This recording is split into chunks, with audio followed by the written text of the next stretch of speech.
हे दुकानात नव्हते, मग कुठे गेले असतील? त्या आर्याची बॉडी शोधायला मिळाली असेल काय ना डेड बॉडी? कुठे गेला होतात तुम्ही? अहो लालेची मी कुठं असणार, दुकानात होतो.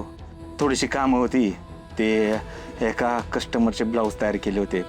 ती गडबडीत कुठे ठेवलं काही लक्षातच नाही आलं. लय शोधले तर ती एका ठिकाणी दिसले, मला सापडले बाबा फायनली.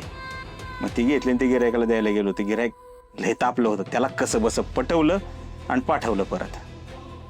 मग दुकान बंद केलं, निघालो घरी. हां, घरी येताना परत लक्षात आलं की दुकानाला टाळच लावलं नाही नीट. मग परत गेलो, टाळं लावलं, खात्री केली आणि मग इकडं आलो. त्याच्यामुळे मला उशीर लागला.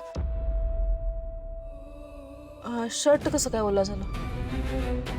ते पाणी प्यायलो, ते ठसकास लागला एकदम, सगळं ते अंगावर झालं पाणी, त्याच्यामुळं असं झालं.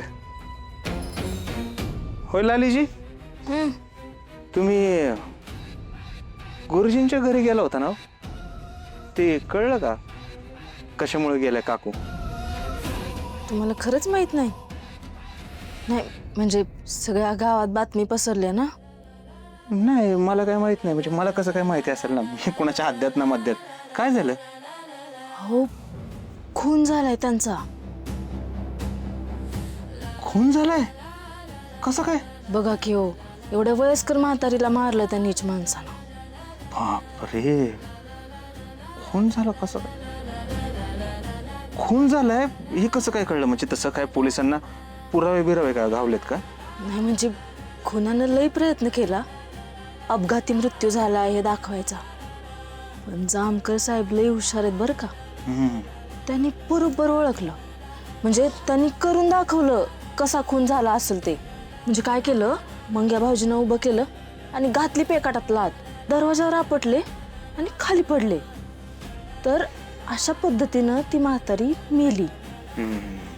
हे जामकर साहेबांना कळलं. देवाच्या पैशासाठी आणि दागिन्यांसाठी अधू म्हातारीला मारलं त्या नीच माणसानं. किती स्वार्थी आणि नीच असेल नव्हतो. हा, एवढी नीच माणसं आपल्या गावात राहत असतील असं वाटलं नव्हतं.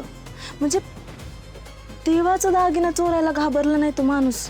किती नीच असावं ना माणसानं. देवाचे दागिने, देवाचे. काय चाललंय आपल्या गावात खरंच कळना झालंय बघा मला. विचार करून डोकं असं.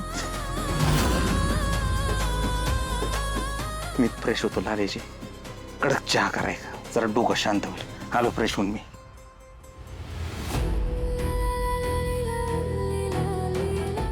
यांच्याकडे बघून असं वाटत नाही यांना आर्याची बॉडी मिळाली असेल.